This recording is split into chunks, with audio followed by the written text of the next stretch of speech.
Welcome back, guys, to another exciting adventure of Uncharted Lost Legacy. This is episode 4, and once again, it's your boy Keith, aka Kira, aka the god of the gaming world. Here, we're thrown in the midst of battle. I actually saved here and stopped here, so again, I'm continuing where we last left off. Okay, guys? So, as you guys see, I'm getting shot from all around, like this dude was just shooting me in the back. Or whatnot, this guy comes up in my face. Hit him with that little spin kick. I love the kicks from these ladies, man. They're like, it's so amazing. But you guys are gonna see me kind of just moving all over the place, guys. I'm still at this point trying to get used to the controls. And so, like, you saw me just throw a grenade like for no reason. I didn't mean to do that. Again, I'm just experimenting and using that. I wasn't sure if I threw that grenade out or somebody did. I think somebody else threw that one, but I'm getting shot all around. I'm surrounded. And this is the intensity that I've been talking about as far as with Uncharted. This is exactly, again, another example of what this game represents. Fast-paced action, you're thrown into a massive battle, and of course you're just trying to survive. You got to play smart and utilize, the weapons that enemies drop, as you guys can see here, picking up various different weapon types. And that's one of the main things. It's kind of hard to determine what's my favorite weapon on the game because they have so many weapons that you can choose from. I know, again, that, I love that little duo spin kick that we be doing. That is awesome. That Chloe Nadine spin kick. I love it. But anyway, there's so many weapons on the game to try out. It's kind of hard to determine what's my favorite. I just try to experiment. As I mentioned before, I'm a medium to long range fighter. As you guys can see, I don't like to get up close and personal unless I'm forced to do so, unless the enemy just roll up on me. Then I don't have a choice. But any other time, I'm fighting from a distance, even if I got a pistol. Even if I got a pistol, guys. So, as you guys are probably noticing here, these guys are slowly starting to close in. So, as you can see, that little barrel or little gasoline tank right there. As you guys know, I'm about to use this to my advantage. As you guys can see, blew that dude to Kingdom Come. Wow, again, another guy runs around the corner. Hit him with that mean spin kick. I love that kick, man. She got them swift feet. Her and Nadine. Hit him with that Uzi. Hit him with that Uzi vert. Nah, let me stop.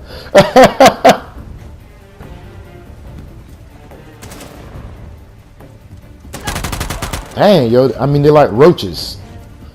They just come from out of nowhere. I think it slowed down just a little bit here, but I think there's still somebody around here. So many different weapons. My grenades are filled. As you guys can see, I got 4 on the left. I can swap weapons by using the D-pad. It wants me to zoom in with certain weapons. I can zoom in if it has a scope. There's a sniper on the ground. I'm thinking about picking that up. As you guys can see, like I keep looking at it, thinking about picking it up because I love snipers. There's one more enemy here, and this is where this sniper is probably going to come into place because as you can see, I'm kind of missing here with this weapon. It's one of those burst weapon types. And it doesn't shoot that accurately, so going to get that up out of here and get something a little bit more accurate. Boom. Just call me Sniper Wolf. Just call me Crying Wolf. In the Metal Gear fans around here. Like I planned. That probably would have been useful earlier, I guess, if I was trying to be stealthy. Anyway, it's calm again, guys. We slowed down a bit. At this point, I just like to explore and find out what's going on. See if I can find any treasure. And look, I found something. Something that I have to pick.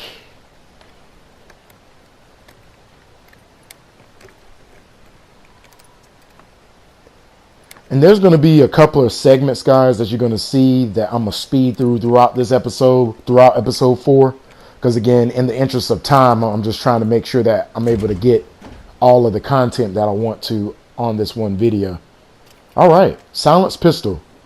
I love silencers, guys. That's one of my favorite type of weapons here. So as far as, I mean, accessories to a gun is a silencer, so I can be stealthy, take people out. So I got my silencer, and then I got a sniper rifle, or I did have a sniper rifle.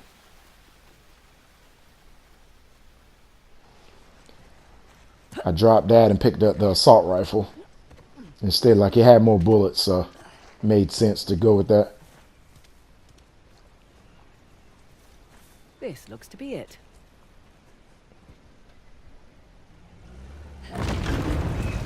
So we're going to find several obstacles like this that we have to climb up to, or use cranks and wheels or whatnot to kind of open up gates and get to different platforms and levels. So this is going to be consistent throughout the game. There's definitely a lot of puzzle solving elements to this.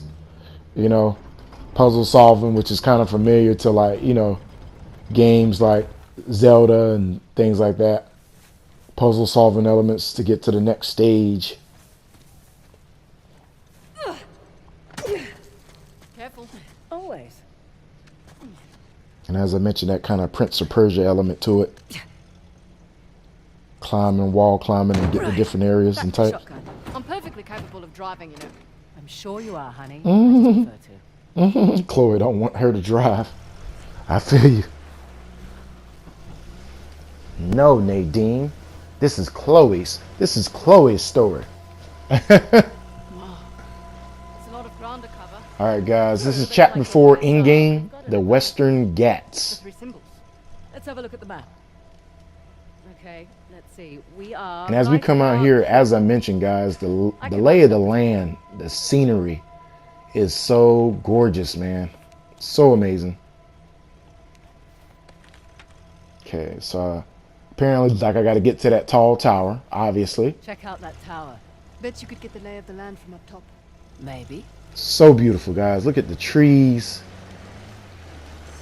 the grassy plains, the realism as I drive through, like the dirt and the gravel just kind of kicking up.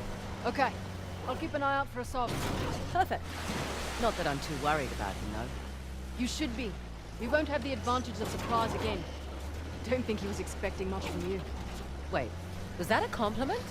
That sounded like a compliment. These guys are idiots, but a solve is... Said that sounded like a compliment. Okay, Just Drake. need to stay the hell away.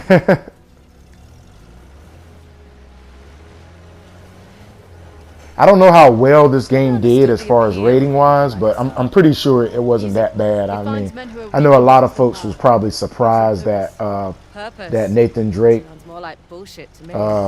ain't really the lead this time around, which he usually is the lead character. But How'd you get tangled up with the we Saab got some anyway? new, you know, bringing out the side characters and stuff. I think it's great that they're exploring other different characters like within the Don't remind game. me. I think it's Proved amazing useful here at the time, but that they're doing that, yeah.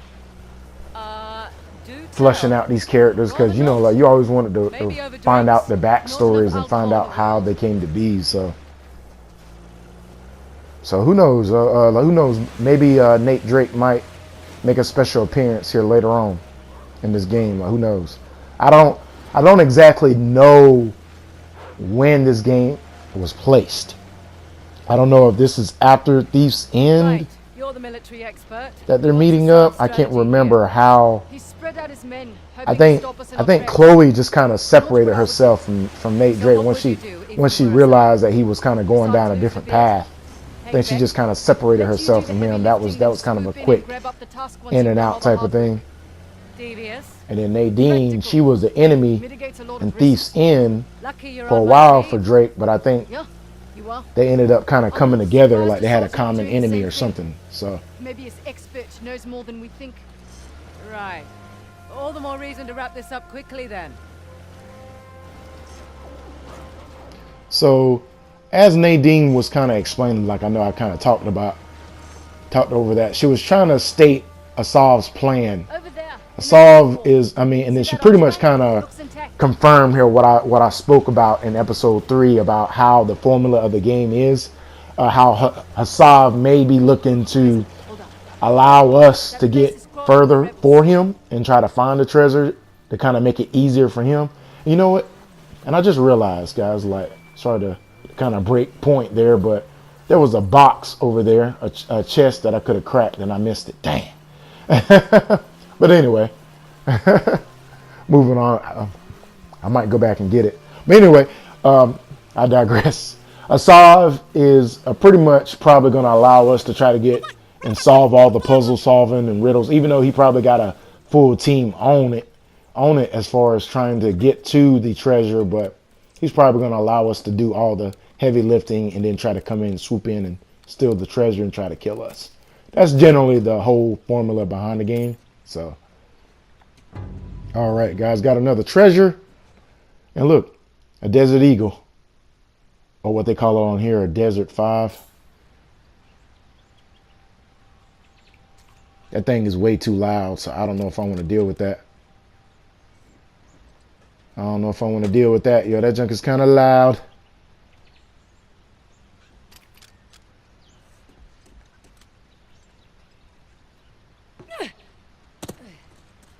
All right, so again, just like I mentioned, I'm glad that they're doing the little hints there because it kind of helps me kind of remember, the controls. I'm glad I left that on. I usually try to leave on all the hints and tips and tricks and stuff, like whenever I'm playing hard mode or very hard mode, crushing mode. So to kind of get back used to it, get a little training in without, sacrificing my challenge.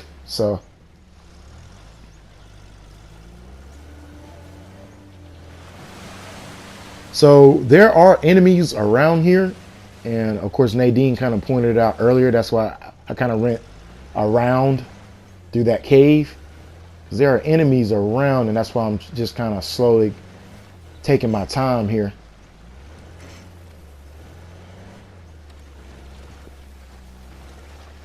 Enemies are nearby, but I'm not seeing them. And I don't have a radar. I think there's a radar or something that you get on the earlier levels, something they turned off. Radar or something, or some kind of way for me to track.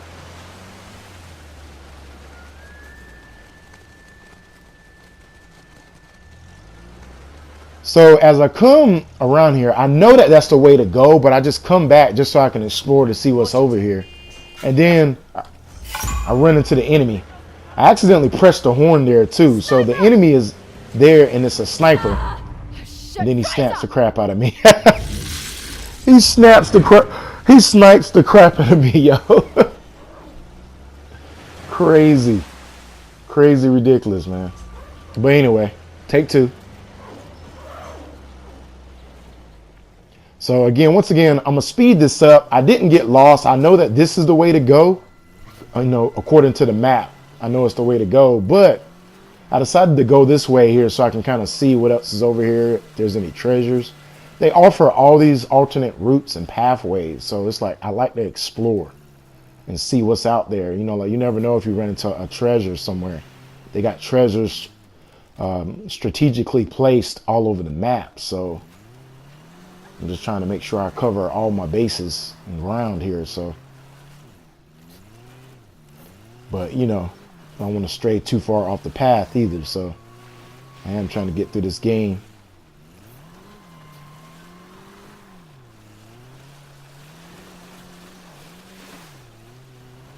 Alright, so I decided to go on our way back here. I probably missed a few things. I know I missed the chests already. Might come back over here in future episodes. Who knows, if they allow me.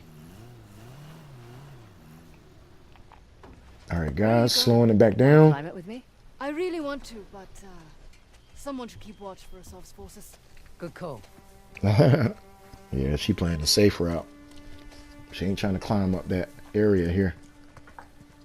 Alright, so right now I'm just trying to find the best way to climb up this thing. And obviously it's this door.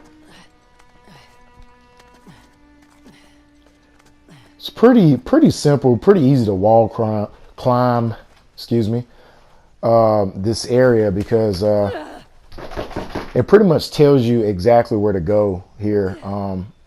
If you kind of lean a little forward or to the side, like she reaches her arm out, letting you know that it's safe to jump. So as you guys saw there, so pretty much lets you know, like where you need to be, or where you need to go. So Easy does it. All right, up there? So far, so good.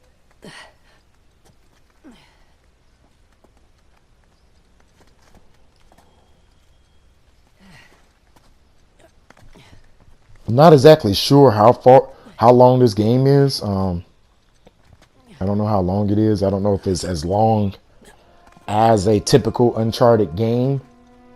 I would think not, since this is kind of a side story, so to speak.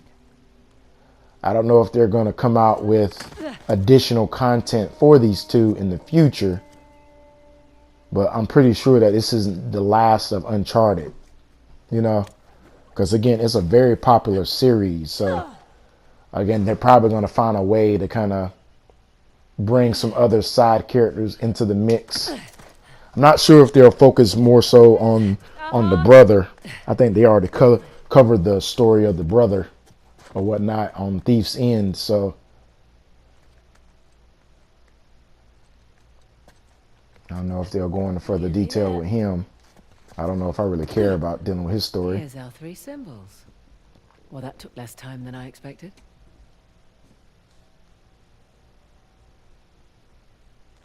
So the 3 symbols, as we discovered here on our research earlier, we got 3 symbols. We got the trident, the axe.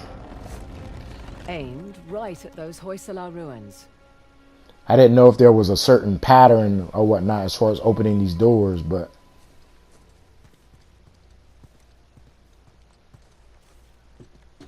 decided to open up the trident. I remember how in conversation, she spoke the trident first, and then the axe, and then the bow, and then the axe. Or was it the bow and the axe? I don't know. See what's behind the trident. Whatever. I don't think it really Another mattered old at this fortress, part. Just beyond those waterfalls. Trident mark on the map for you.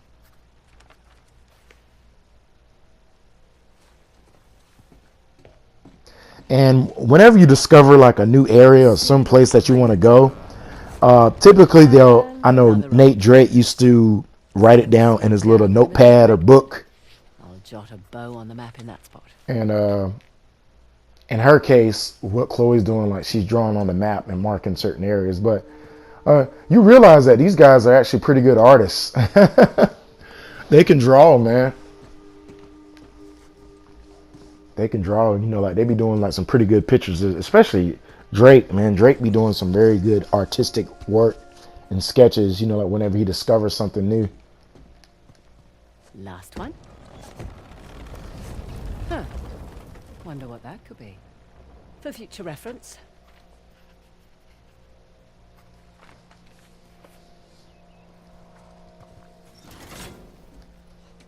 All right, so we got a little wheel here. This is either why it's going to be bad for us or it's going to do that. Guess I should have looked for a call button before climbing up.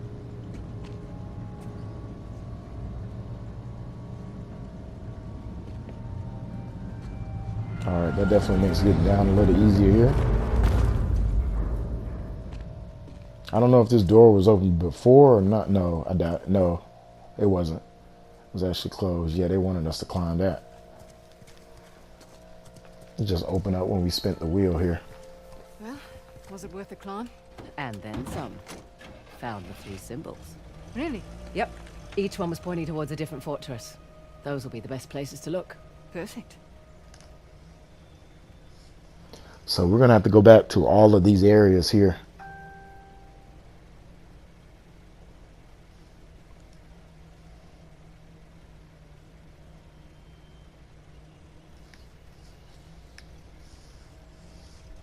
So I'm just kind of looking at the map, looking at the layout here. You know why I keep pulling out my phone.